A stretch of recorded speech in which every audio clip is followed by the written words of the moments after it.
Assalamu Walaikum. Hello friends, how are you? Welcome back to my another video.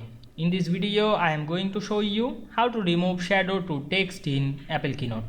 Let's get started. At first you have to open your Keynote software. Now you want to remove the shadow to this text. At first select the shadow text. Then select this text, click and drag on our mouse, otherwise double click to this text. Then go to the more option and disable the shadow option. Then we can see we remove the shadow from text easily.